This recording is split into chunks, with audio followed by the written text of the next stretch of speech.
ou se não, também existem algumas espécies que são capazes de modificar o seu nicho, evitando essa competição direta, porque muitas vezes elas sabem que elas vão acabar perdendo ou sendo excluídas. Como que a gente pode usar umas técnicas de amostragem em ecologia? É bem interessante essa parte, Júlio, porque a gente fala muito em diferentes técnicas de amostragem. Vocês vão ver também que tem uma unidade referente só a técnicas de amostragens em ecologia. Nós focamos a parte aquática, mas também tem a parte terrestre. E pensando nessas técnicas, são diferentes maneiras, metodologias utilizadas para capturar parte da população ou parte dos indivíduos de uma população para realizar trabalhos ecológicos. São 3 técnicas aí principais que acho que são tratadas lá no mundo, né? Que é o pitfall, rede entomológica e a rede de neblina, né? Isso, na verdade, a gente mostra várias, diversas. Focando no ambiente aquático, nós mostramos a draga de Van Veen, o Suber, nós mostramos a rede de zooplâncton, a rede de fitoplâncton, mas essas eu achei interessante trazer como questão para que vocês pensem o seguinte, são 3 técnicas que são utilizadas no ambiente terrestre. Quando a gente fala em pitfall, ela vai servir, dependendo do tamanho da armadilha do tipo pitfall, ela serve tanto para invertebrados, mas ela também pode servir para vertebrados. O que vai diferir vai ser o tamanho. Se for um recipiente muito pequeno, quando ele é inserido no solo, rente ao solo e é colocado água e detergente, muitos insetos são atraídos por aquele recipiente e eles acabam sendo aprisionados porque se quebra a tensão superficial da água com a presença do detergente. Já pensando em répteis e anfíbios, nós utilizamos baldes, recipientes muito maiores, mas que também são enterrados no solo, são colocados linhas guias ao redor para que o animal seja mais ou menos conduzido a esse recipiente e ele acaba caindo e não consegue sair desse recipiente maior que está enterrado no solo. Isso é uma técnica para amostragem, então, de vertebrados, que seriam mais répteis e anfíbios. Já na outra que eu também comentei, seria a rede entomológica. A rede entomológica é uma rede utilizada principalmente para insetos. E também, dentro de insetos, a gente também tem as borboletas. Em que seria essa rede? A rede entomológica é como se fosse um pulsar pequeno, com uma rede, parece um coador de café, fazendo um paralelo mais próximo da nossa realidade, como se fosse um coador de café, em que o pesquisador ele tem um cabo bem grande e ele passa essa rede entre as árvores e coleta os insetos que ali ficam aprisionados. E o último que você perguntou foi a rede de neblina, né? A rede de neblina nada mais é do que uma rede muito fininha, ela se assemelha muito àquelas redes de coque quando as meninas fazem balé. É uma rede bem fininha, preta, e ela normalmente é estendida entre 2 árvores numa floresta ou num fragmento florestal. Essa rede ela é utilizada para captura de aves e morcegos. O que acontece? Esses animais, durante o seu deslocamento, que pode ser, por exemplo, no ambiente natural, se eu colocar a rede de neblina no momento diurno, eu tendo a pegar pássaros. E se essa rede permanecer à noite, tende a se capturar morcegos. Então essa é a principal diferença. Esses animais, eles acabam não conseguindo visualizar e acabam enroscando nessa rede e ficando presos e facilitando a captura para os ecólogos.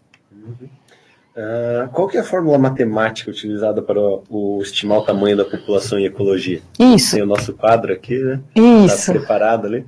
Na verdade, assim, existe uma técnica muito utilizada em ecologia que nós conseguimos estimar o tamanho de uma população. Essa técnica, ela é denominada de marcação, soltura e recaptura. E ela tem uma fórmula matemática, e eu acho que vocês já devem ter visualizado, mas eu acho que é importante também a gente relembrar. Então vamos aqui para o quadro. Essa fórmula ela é a seguinte, N, que é o número total de indivíduos, é igual a C vezes M dividido por R. O que é a letra C?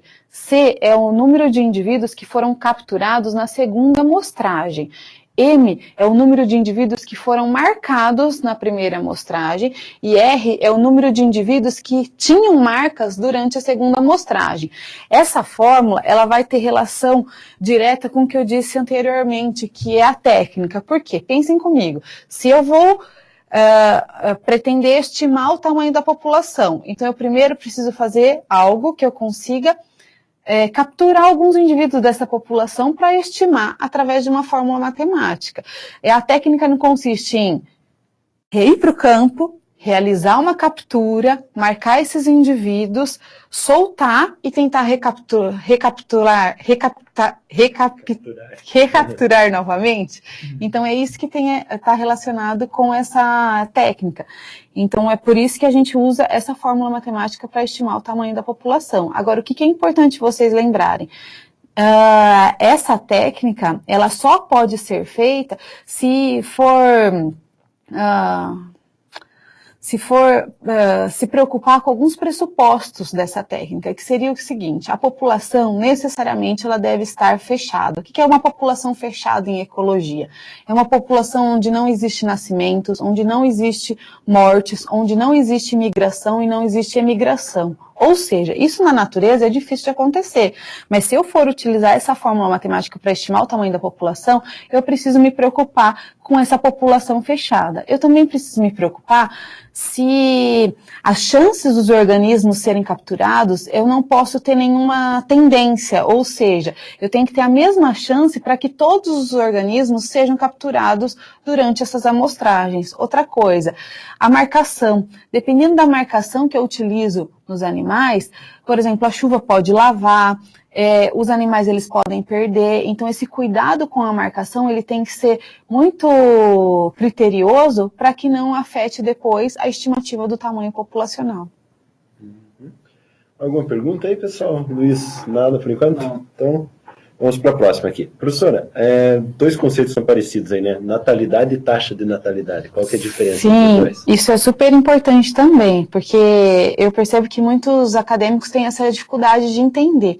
Natalidade nada mais é do que o seguinte: os indivíduos que nascem numa população. Isso acontece com a população humana, isso acontece com as diferentes populações existentes nos ecossistemas. Agora, a taxa de natalidade, toda vez que vocês ouvirem falar em taxa de natalidade, lembrem sempre que taxa remete à proporção. O que significa isso?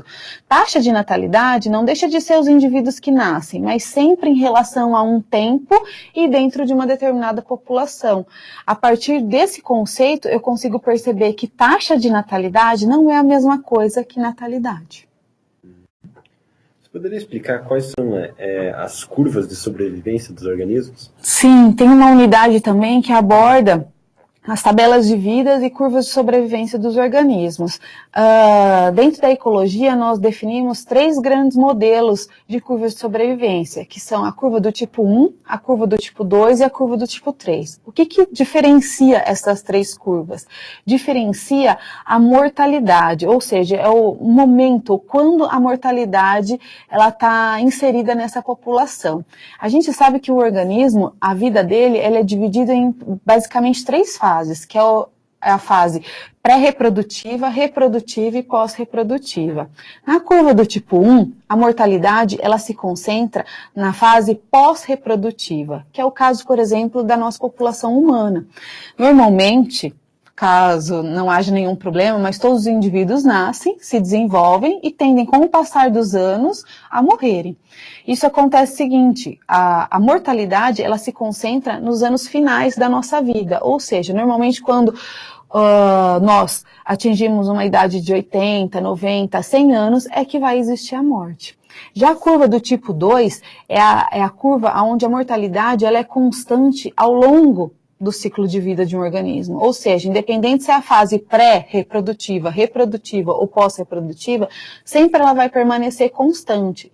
E um exemplo dessa curva do tipo 2 acontece muito com algumas plantas. Algumas sementes enterradas no solo, elas têm chances iguais de sofrerem a mortalidade ao longo do desenvolvimento da vida. Então, normalmente essa curva, ela é simbolizada, na verdade não é uma curva, e sim por uma reta ao longo do tempo, por ser uma mortalidade constante.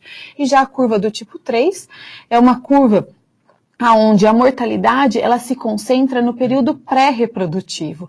Para ficar mais fácil o entendimento, a gente pode citar como exemplo os peixes. Os peixes normalmente eles põem milhões de ovos na água, só que nem todos os ovos que são compostos pelos peixes, eles chegam à fase adulta, se desenvolvem e originam um organismo. Por quê? Porque a chance desses ovos serem predados ou não se desenvolverem é muito alta. Então, a mortalidade ela atua muito mais no início da vida, na fase pré-reprodutiva, do que na pós-reprodutiva, que é o caso de nós seres humanos. Bom, aí a gente já deu um bom resumo da disciplina toda. Você poderia falar um pouquinho sobre como que vai ser a prova, o que é umas dicas aí para eles estudarem? Tá, então vamos dar umas dicas para que vocês estudem e espero que vocês vão bem na prova, né? A prova é uma prova que não é extensa, só que o que é importante? É uma prova que tem tanto questões abertas quanto fechadas. E é importante que vocês façam os exercícios propostos nas unidades, porque dentro desses exercícios são os principais conceitos trabalhados dentro das unidades. Então essa prova ela vai compreender as 5 primeiras unidades e eu espero que vocês estudem os conceitos básicos. Por exemplo, principalmente a primeira unidade, a gente tem que pensar quais são os principais conceitos ecológicos necessários para o entendimento da ecologia 2.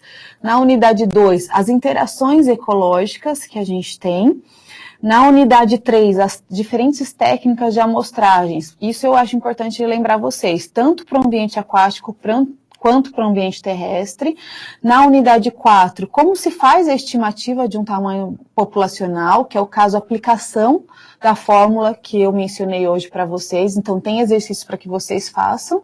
E na unidade 5 a gente tem as tabelas de vida e as curvas de sobrevivência, porque existe, a partir de uma tabela de vida de um organismo, eu consigo prever quantos indivíduos tem nas diferentes faixas etárias seguintes, então é importante também que vocês saibam esses conceitos. Bom, pessoal, caso surjam dúvidas aí, vocês podem mandar também depois da web fiquem lá à vontade, no fórum Tira Dúvidas, né? E então vai ter mais uma web depois para a segunda metade dessa disciplina. Né? Isso, para as últimas 5 unidades, né? Que da unidade 6 à unidade 10. E o que vocês vão tratar nessa segunda unidade? Assim, não para confundir para a prova, né? Porque não é isso que vai ser cobrado. Mas só para a gente já dar uma ideia do que é os assuntos, né? Isso, na verdade, na sequência, nós vamos entrar mais com uma parte de comunidade. Nós vamos trabalhar com índices de diversidade, nós vamos estar visualizando espécies estrategistas RK, nós vamos também compreender o que é uma sucessão ecológica, nós vamos tentar verificar como que ocorre essa interação entre os indivíduos dentro das comunidades e o que isso interfere pensando no que a gente chama de conservação. Tem uma unidade muito legal que chama biogeografia de ilhas, então esse conceito de biogeografia de ilhas é muito interessante, porque não é necessariamente a ilha que nós conhecemos, a ilha oceânica, e sim fragmentos de floresta, o que resta da biodiversidade e que se normalmente eu tenho um continente, que é o que a gente chama de matriz, próximo a uma ilha, tende a existir um maior trânsito de espécies e favorecer a biodiversidade daquele local. Então a gente vai entrar também um pouquinho nessa parte da biologia da conservação. É bem interessante. Tá ótimo. Obrigado, professora, pela participação. Então, pessoal, boa prova para vocês. Até a próxima. Até.